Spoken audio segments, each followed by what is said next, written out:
प्रदेश आतंकवाद निरोधक दस्ते यूपी एटीएस ने एक बड़ी कामयाबी हासिल करते हुए सीमा पार से संचालित हो रहे एक खतरनाक आतंकी मॉड्यूल का भंडाफोड़ किया है। पाकिस्तानी हैंडलर्स के इशारे पर भारत के प्रतिष्ठित संस्थानों, सार्वजनिक वाहनों और रेलवे सिग्नल सिस्टम को निशाना बनाने की साजिश रचने वाले 4 अभियुक्तों को गिरफ्तार किया गया है। पकड़े गए अभियुक्तों के मंसूबे देश की आंतरिक सुरक्षा और बुनियादी ढांचे को गंभीर चोट पहुंचाने के थे। गिरफ्तार आरोपी सीधे तौर पर सीमा पार बैठे आकाओं के संपर्क में थे। उन्हें इंटरनेट के माध्यम से संवेदनशील ठिकानों की रेकी और हमले के निर्देश मिल रहे थे। साजिश का मुख्य उद्देश्य रेलवे सिग्नल बॉक्स में तोड़फोड़ या आगजनी करना था, ताकि रेल यातायात बाधित हो और बड़ा हादसा हो सके। इसके अलावा सरकारी वाहनों और प्रतिष्ठित संस्थानों को भी आग के हवाले करने की बड़ी साजिश थी। अभियुक्तों के कब्जे से 7 स्मार्टफोन बरामद किए गए हैं। इन फोन्स में मौजूद डेटा, चैट्स और कॉल रिकॉर्ड्स से आतंकी नेटवर्क के गहरे लिंक्स मिलने की संभावना है। अब खुलेंगे गहरे राज। यूपी एटीएस ने कोर्ट से अभियुक्तों की गहन पूछताछ के लिए रिमांड की मांग की थी, जिसे स्वीकार कर लिया गया है। दिनांक 5/4/2026 से अगले 5 दिनों के लिए आरोपी पुलिस कस्टडी रिमांड यानी पीसीआर पर रहेंगे। इस दौरान एटीएस ये पता लगाने की कोशिश करेगी कि इस गिरोह में और कितने लोग शामिल हैं, उन्हें फंडिंग कहां से मिल रही थी और उनके अगले स्लीपर सेल ठिकाने कहां है। कानून एवं व्यवस्था के अपर पुलिस महानिदेशक श्री अमिताभ यश ने इस पूरी कार्यवाही की पुष्टि करते हुए एक वीडियो बाइट जारी की है। उन्होंने स्पष्ट किया कि यूपी एटीएस पूरी तरह सतर्क है। इन अभियुक्तों की गिरफ्तारी से एक बड़ी राष्ट्र विरोधी साजिश को समय रहते नाकाम कर दिया गया है। पूछताछ के दौरान जो भी नए तथ्य सामने आएंगे, उनके आधार पर आगे की कठोर विधिक कार्यवाही सुनिश्चित की जाएगी। ये कार्यवाही उत्तर प्रदेश में सुरक्षा एजेंसियों की मुस्तैदी को दर्शाती है। रेलवे जैसे क्रिटिकल इंफ्रास्ट्रक्चर को निशाना बनाने की कोशिश ये संकेत देती है कि दुश्मन अब लो इंटेंसिटी लेकिन हाई इम्पैक्ट वाली आगजनी की घटनाओं के जरिए देश में अराजकता फैलाना चाहता है। फिलहाल एटीएस की टीमें इन 4 आरोपियों के डिजिटल फुटप्रिंट्स खंगाल रही हैं। यूपी एटीएस को प्राप्त आसूचना के आधार पर एक गिरोह जो पाकिस्तानी हैंडलर से निरंतर संपर्क में था तथा देश विरोधी गतिविधियों को संचालित कर रहा था का अनावरण हुआ है। गिरोह के मुख्य सदस्य साकिब उर्फ डेविल पुत्र शकील अहमद निवासी मेरठ नाई का काम करता है। साकिब का परिचय मेरठ निवासी आकिब के द्वारा इंस्टाग्राम के माध्यम से पाकिस्तानी हैंडलर से करवाया गया था। आकिब के AK-47 के साथ कई वीडियो सोशल मीडिया के प्लेटफॉर्म पर उपलब्ध हैं, जिसके संबंध में जांच की जा रही है। प्राथमिक जानकारी के अनुसार आकिब वर्तमान में दुबई में रह रहा है। इसके पश्चात साकिब पाकिस्तानी हैंडलर्स, विभिन्न कट्टरपंथी ग्रुपों तथा अफगानिस्तान के कई नंबरों से जुड़ गया था। यह गिरोह रेलवे सिग्नल बॉक्स को नष्ट करने, गैस सिलेंडर से भरे ट्रकों में आग लगाने और राजनीतिक व्यक्तियों की रेकी करने का काम करने में लगा था। अभियुक्तों के द्वारा कुछ स्थानों पर आगजनी की घटनाएं अंजाम दी गई थीं, जिनके वीडियो पाकिस्तानी हैंडलर्स को भेजकर QR कोड के माध्यम से पैसे मंगाए जाते थे। Pakistani handler Osama bin Laden, Farhatullah Ghori, Kashmir Mujahideen, गजवाए Hind जैसे नामों का उल्लेख कर धर्म के आधार पर लोगों को भड़काने, वाहनों में आग लगाने के लिए उत्प्रेरित करते हुए आपराधिक षड्यंत्र रचता था। साकिब के गांव का रहने वाला अरबाब भी उसके साथ इस काम में जुड़ा हुआ है। साकिब तथा अरबाब द्वारा सोशल मीडिया के माध्यम से विकास गहलावत एवं लोकेश पंडित निवासी गौतम बुद्ध नगर को जोड़ा गया था। इस गिरोह के द्वारा गाजियाबाद, अलीगढ़, लखनऊ शहरों में प्रतिष्ठित संस्थानों, वाहनों और रेलवे सिग्नल बॉक्स की रेकी की गई थी तथा इसके विभिन्न पाकिस्तानी हैंडलर को वीडियो भेजे गए थे।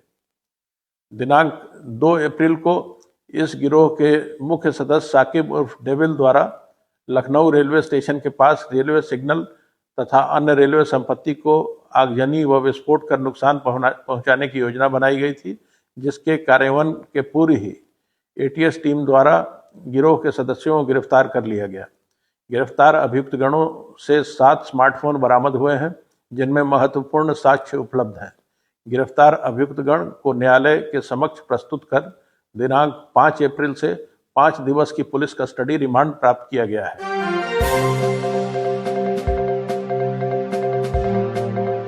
पुलिसिंग का असली चेहरा वही होता है जहां जनता की आवाज सीधे सुनी जाए, और इसी कसौटी पर खरे उतरते दिखे एसएसपी अभिनंदन। पुलिस कार्यालय में आयोजित जनसुनवाई में उन्होंने खुद लोगों की समस्याओं को गंभीरता से सुना और अधिकारियों को साफ संदेश दिया कि हर शिकायत पर त्वरित, निष्पक्ष और पारदर्शी कार्रवाई होनी चाहिए। जनपद के विभिन्न क्षेत्रों से पहुंचे नागरिकों ने अपनी शिकायतें और आवेदन प्रस्तुत किए, जिनका मौके पर ही संज्ञान लेते हुए संबंधित अधिकारियों को समयबद्ध निस्तारण के निर्देश दिए गए। खासतौर पर यह भी सुनिश्चित करने को कहा गया कि हर शिकायतकर्ता को कार्रवाई की जानकारी मिले, ताकि पुलिस पर जनता का भरोसा और मजबूत हो। एसएसपी अभिनंदन की ये पहल साफ संकेत देती है कि सहारनपुर पुलिस अब सिर्फ कानून लागू करने वाली नहीं, जनता की पीड़ा भी सुनने वाली है। यही वो दिशा है जो पुलिस और जनता के रिश्ते को और मजबूत बनाकर जिले में सुरक्षित, भरोसेमंद और न्यायपूर्ण माहौल तैयार कर रही है। सहारनपुर जनपद में अपराध नियंत्रण के लिए चलाए जा रहे सघन चेकिंग अभियान के दौरान थाना गंगोह पुलिस को बड़ी सफलता मिली है। पुलिस मुठभेड़ में एक गौकश अभियुक्त को घायल अवस्था में गिरफ्तार किया गया, जबकि उसका एक साथी अंधेरे और जंगल का फायदा उठाकर मौके से फरार हो गया। पुलिस के अनुसार दिनांक 6 अप्रैल 2026 को थाना गंगोह पुलिस टीम गंगोह से नानौता जाने वाले मार्ग पर न्यू हॉलैंड शोरूम के पास संदिग्ध व्यक्ति और वाहनों की चेकिंग कर रही थी। इसी दौरान गंगोह की ओर से एक मोटरसाइकिल पर सवार 2 व्यक्ति आते दिखाई दिए। पुलिस द्वारा रुकने का इशारा करने पर दोनों संदिग्ध घबराकर मोटरसाइकिल मोड़कर भागने लगे। कुछ दूरी पर आम के बाग के किनारे उनकी मोटरसाइकिल फिसलकर गिर गई। पुलिस टीम को नजदीक आता देख दोनों बदमाशों ने पेड़ की आड़ लेकर पुलिस पर जान से मारने की नीयत से फायरिंग कर दी। पुलिस ने आत्मरक्षा में जवाबी कार्रवाई की, जिसमें एक बदमाश के पैर में गोली लग गई और उसे घायल अवस्था में गिरफ्तार कर लिया गया। गिरफ्तार अभियुक्त की पहचान मरगूल उर्फ गुल्लू पुत्र अब्बास, निवासी मोहल्ला नासुरान, कस्बा व थाना नानौता, जनपद सहारनपुर के रूप में हुई है। उसके कब्जे से एक तमंचा .315 बोर, एक जिंदा कारतूस, एक खोखा कारतूस तथा मोटरसाइकिल HR 02 AE 3825 बरामद की गई है। पुलिस ने घायल अभियुक्त को प्राथमिक उपचार के लिए अस्पताल में भर्ती कराया है। फरार बदमाश की तलाश में लगातार कॉम्बिंग अभियान चलाया जा रहा है। पुलिस रिकॉर्ड के अनुसार गिरफ्तार अभियुक्त के खिलाफ थाना गंगोह में गौकशी, आर्म्स एक्ट, NDPS समेत कई संगीन धाराओं में लगभग आधा दर्जन मुकदमे दर्ज हैं। मामले में अन्य आवश्यक विधिक कार्रवाई जारी है। श्रीमान वरिष्ठ पुलिस अधीक्षक सहारनपुर महोदय द्वारा अपराधियों के विरुद्ध चलाए जा रहे अभियान के अंतर्गत गंगोह पुलिस द्वारा आज दोपहर लगभग 1:45 बजे के करीब तनौता रोड पर न्यू हॉलैंड ट्रैक्टर एजेंसी के सामने चेकिंग की जा रही थी कि कस्बे की तरफ से 2 व्यक्ति स्प्लेंडर मोटरसाइकिल पर आते हुए दिखाई दिए, जो पुलिस चेकिंग को देखकर तेजी से बाईं ओर कच्चे रास्ते पर भागे। पुलिस द्वारा पीछा करने पर मुठभेड़ के उपरांत उक्त व्यक्तियों में से एक व्यक्ति को पुलिस द्वारा आत्मरक्षा की गई फायरिंग में बाएं पैर में गोली लगने के उपरांत गिरफ्तार किया गया है। उक्त गिरफ्तार अभियुक्त का नाम मरगूफ उर्फ गुल्लू, निवासी मोहल्ला कुरैशियान, कस्बा व थाना गंगोह है। इसका एक साथी भागने में सफल हो गया है। अभियुक्त के कब्जे से एक तमंचा 315 बोर, एक खोखा कारतूस, एक जिंदा कारतूस और एक मोटरसाइकिल स्प्लेंडर सिल्वर कलर की बरामद हुई है। अभियुक्त का पूर्व आपराधिक इतिहास भी रहा है। इस पर करीब आधा दर्जन मुकदमे पूर्व में गौकशी व NDPS एक्ट के पंजीकृत हैं। अभियुक्त को CSC रवाना कर दिया गया है तथा अभियोग पंजीकृत करके आवश्यक वैधानिक कार्रवाई की जा रही है।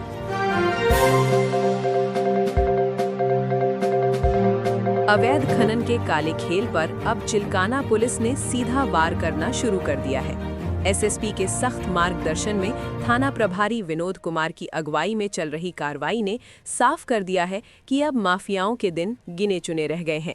क्षेत्राधिकारी सदर मुनीश चंद के कुशल पर्यवेक्षण में थाना प्रभारी विनोद कुमार ने संयुक्त पुलिस टीम के साथ पठेड़ चेक पोस्ट पर सघन चेकिंग के दौरान एक ट्रक UP 11 BT 8943 को अवैध खनन सामग्री से ओवरलोड पकड़ा।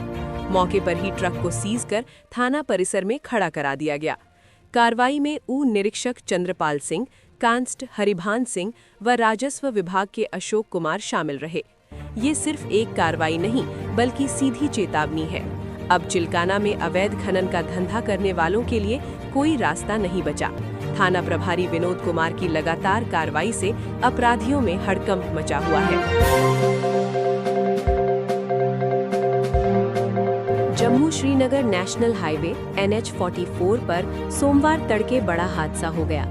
करोल ब्रिज और चंदरकोट के बीच अचानक पहाड़ टूटने से भारी भूस्खलन हुआ, जिससे हाईवे का दोनों तरफ का ट्रैफिक पूरी तरह बंद हो गया। ये घटना आज सुबह करीब 3 बजे हुई, जब पहाड़ों से अचानक विशाल चट्टानें, मिट्टी और मलबा तेज आवाज के साथ नीचे गिरने लगे। अंधेरे में हुए इस हादसे से मार्ग पर गुजर रहे वाहन चालक और यात्री दहशत में आ गए। गाड़ियों को तुरंत वहीं रोक दिया गया और सभी को सुरक्षित स्थानों पर हटाया गया।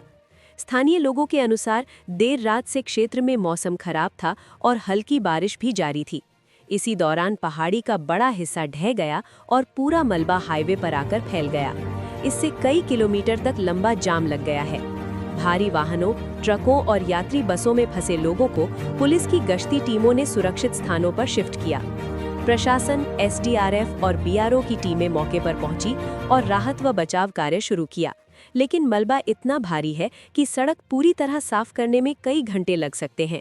मशीनरी लगाकर पहाड़ से गिरा पत्थर और मिट्टी हटाने का काम जारी है। यात्रियों को लगातार हाईवे पर न रुकने और सुरक्षित मार्गों का उपयोग करने की सलाह दी जा रही है। ट्रैफिक पुलिस ने स्पष्ट कर दिया है कि हाईवे को अगले आदेश तक पूरी तरह बंद रखा जाएगा। अधिकारियों का कहना है कि ये क्षेत्र भूस्खलन के लिए बेहद संवेदनशील है और बारिश के बाद ऐसी घटनाएं बढ़ जाती हैं। पिछले कुछ समय से लगातार मौसम में बदलाव और पहाड़ियों की कमजोरी के कारण NH-44 पर खतरनाक स्थितियां बनती जा रही हैं। हादसे में किसी के हताहत होने की जानकारी अभी तक नहीं है, लेकिन वाहनों को भारी नुकसान होने की आशंका है।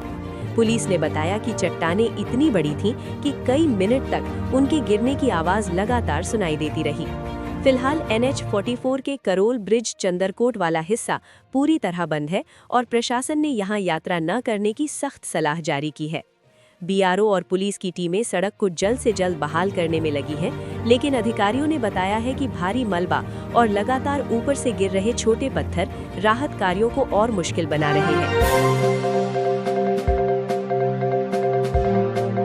शहर में इन दिनों जो नज़ारा देखने को मिल रहा है, उसने प्रशासनिक व्यवस्था की साख को झकझोर कर रख दिया है। विकास प्राधिकरण और अंबाला रोड के एक चर्चित बैंक्वेट हॉल के बीच चल रही रस्साकशी अब खुली जंग में बदल चुकी है। कार्रवाई होती है, ढोल बजता है, लेकिन कुछ ही घंटों में सब कुछ पहले जैसा हो जाता है। ताज़ा मामला उस वक्त सामने आया जब सुबह 10:15 बजे प्राधिकरण ने पूरी सख्ती दिखाते हुए हॉल को सील किया। मीडिया को बाकायदा जानकारी दी गई, मानो कोई बड़ी कार्रवाई अंजाम दी गई हो। लेकिन ये सख्ती ज्यादा देर टिक नहीं पाई। दोपहर 1 बजे वही सील रहस्यमयी तरीके से टूट गई और हॉल के दरवाजे फिर से खुल गए। इससे पहले भी इसी हॉल पर कार्रवाई हुई थी, लेकिन एक बेटी की शादी का हवाला देकर कुछ ही घंटों में सील खोल दी गई। उस वक्त इंसानियत का हवाला दिया गया, लेकिन अब बार बार सील लगना और खुलना कई गंभीर सवाल खड़े कर रहा है। स्थानीय लोगों का कहना है कि अगर नियम है तो सबके लिए बराबर होने चाहिए। क्या आम आदमी के मकान पर भी ऐसी ही ढील दी जाती है, या फिर यहाँ रसूख और पैसों का खेल चल रहा है? सोशल मीडिया पर यह मामला आग की तरह फैल चुका है। लोग खुलकर कह रहे हैं कि ये सील नहीं, सिस्टम की नाकामी का प्रतीक है। मुख्यमंत्री की जीरो टॉलरेंस नीति पर भी तंज कसे जा रहे हैं और पूछा जा रहा है कि आखिर जमीनी स्तर पर ये नीति लागू क्यों नहीं दिखती। सबसे बड़ा सवाल ये है कि आखिर जिम्मेदार अधिकारी चुप क्यों हैं? जब उनसे जवाब मांगा गया तो कोई स्पष्ट प्रतिक्रिया सामने नहीं आई। सहारनपुर में अब ये मामला सिर्फ एक बैंक्वेट हॉल का नहीं, बल्कि पूरे प्रशासनिक तंत्र की विश्वसनीयता का बन चुका है। हालात कुछ भी हों, अब लोग SDA को टारगेट करते हुए सोशल मीडिया पर लिख रहे हैं, जिनका रुतबा कायम है, उनका रुतबा जैसा था वैसा ही खड़ा हुआ है। बिजली उपभोक्ताओं के लिए बड़ी राहत की खबर है। केंद्रीय ऊर्जा मंत्री मनोहर लाल खट्टर ने लोकसभा में स्पष्ट किया है कि स्मार्ट मीटर प्रीपेड होगा या पोस्टपेड, ये पूरी तरह उपभोक्ता की इच्छा पर निर्भर करेगा। मंत्री ने बताया कि विद्युत अधिनियम 2003 की धारा 47(5) के अनुसार बिजली कंपनियां उपभोक्ता की लिखित सहमति के बिना प्रीपेड कनेक्शन नहीं दे सकती, यानी अब कोई कंपनी जबरन प्रीपेड मीटर नहीं लगा सकती।